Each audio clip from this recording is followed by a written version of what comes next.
salphina koo tokko naaf dhagaa wantan ta'e galee akkuma tasaan tikkeetti kutadhee gara biyya koo gale.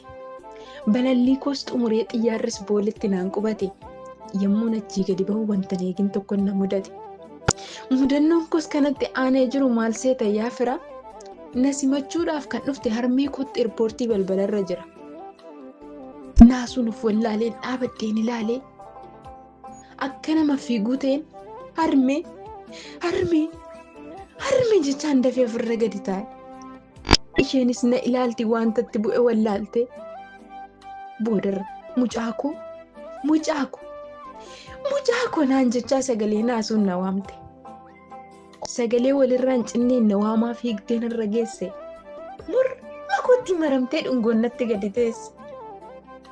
Boodarra gammachuun of wallaaleen harmee koo miila ishee jalattiin kufe.